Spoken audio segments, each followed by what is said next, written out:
Lawyer Teri Lynn Bougie still cries when she talks about the final message on her answering machine years ago from a residential school survivor, back when she was battling with federal government lawyers over his compensation. We went round and round the Rosie about it. And then he called me up and left me a message and thanked me for the help, and shot himself in the head, she said, her voice breaking.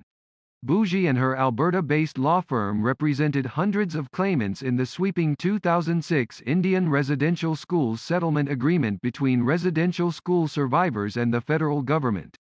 She said reopening those past decisions about who got compensated, and who didn't, to include more survivors would be a huge step toward reconciliation. It's much easier to do than you would imagine, she said in a recent interview. All the claimants got a written decision, so there are records of who was denied and why, she added. On May 27, the Tk'emlup's Wepe MC First Nation announced that ground-penetrating radar confirmed a preliminary finding of the remains of 215 children at an unmarked burial site at the former Kamloops Indian Residential School, bringing the issue into sharp focus across the country. Both Bougie and Bobby Cameron, chief of Saskatchewan's Federation of Sovereign Indian Nations, say the discovery of the children's remains make it clear the 2006 settlement agreement didn't encompass or address the true horrors endured by survivors of Canada's residential school system. It's time to reopen those files, Cameron said in a recent interview, adding, "This is an opportunity to do it properly." Bougie said other than fully implementing the calls to action from the Truth and Reconciliation Commission, re-examining those settlements would represent a major step the federal government could take toward reconciliation with Canada's Indigenous peoples. Going back and saying, "We unfairly treated some claimants who went to residential school and we're going to rectify that," would be the single largest thing, in my opinion, that the federal government could do toward reconciliation, Bougie said. During her negotiations with federal lawyers for the 2006 settlement agreement, the government came up with increasingly stricter definitions and technicalities with which to exclude people from compensation, she said. The process ultimately re-traumatized many survivors, Bougie added. It was like Ottawa was chipping away at the heart of the settlement agreement, she said. Canada's residential schools targeted Indigenous children for more than a century. Some 150,000 First Nations, Métis and Inuit children were forcibly sent to government-funded, church-operated schools, where many suffered abuse. The last one closed in the 1990s. Edmonton moves to remove and rename all references to those tied to residential schools. Canada commits 100 million COVID-19 vaccine doses for poorer countries at G7 summit. Urban gardening on Larry Utek. New trucking rules take effect Saturday. The Muttert Conservatory, Edmonton's downtown escape, is springing back to life. Montreal should have a good summer.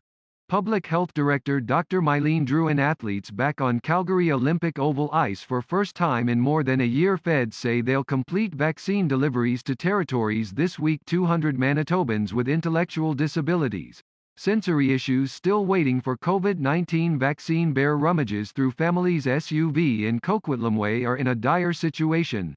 Dr. Jazz Atwal urges COVID-19 protesters to take action virtually, not in person. The numbered treaties. What history got wrong and how to make it right. Fire rips through Chester Playhouse. Stan Marshall's exit interview. Overcoming the Muskrat Falls crisis, rebranding Nalcor and dealing with Quebec. Majority of people in Manitoba ICUs unvaccinated. Health official says rooftop fire sends black smoke billowing above unfinished Halifax apartment building. Chief Cameron said survivors have been phoning his office in droves since the findings at the former Kamloops school were announced. Many are reliving the anger and trauma they endured during the federal residential schools settlement agreement process, he said. We're fielding calls and emails from many survivors who weren't compensated properly during the first go-around of those compensation payments, he said. They were forgotten about. They were dismissed. The residential schools agreement was approved in 2006 and awarded survivors money based on what they faced in Canadian residential schools. The settlement money was distributed according to categories involving different types of abuse, sexual and physical, and the levels of harm inflicted by that abuse. On Wednesday, after a years-long legal battle, Ottawa announced it will extend the 2006 agreement to include those who went to residential schools only during the day. Those survivors were left out of the original settlement. As an example of some of the technicalities encountered by claimants, Bougie said in some cases, the definition of sexual assault used by Ottawa depended on whether the assault occurred on school grounds or not.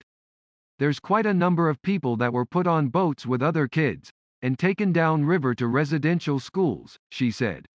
If they said they were sexually assaulted on school grounds, they would have received compensation, but they were sexually assaulted on the boat, so they didn't meet the definition. Does that look like reconciliation? She asked. To me, it does not. A spokesperson for Crown Indigenous Relations and Northern Affairs Canada did not directly respond to the question of whether Ottawa would consider reviewing decisions and loosening restrictions to allow compensation for more claimants. The mistreatment of Indigenous children is a tragic and shameful part of Canada's story, whose impacts are still being felt today, Megan McLean said in an email Wednesday.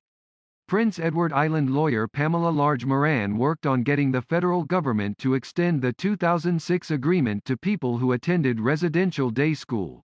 In a recent interview, she said she hopes the findings in Kamloops will be a wake-up call to Ottawa that the onus is on the government to seek and build reconciliation, and not on Indigenous people to engage in arduous legal proceedings. We are hoping it changes the legal landscape in terms of Canada's response to all of these historic wrongs, she said. The Indian Residential Schools Resolution Health Support Program has a hotline to help residential school survivors and their relatives suffering with trauma invoked by the recall of past abuse. The number is 1-866-925-4419.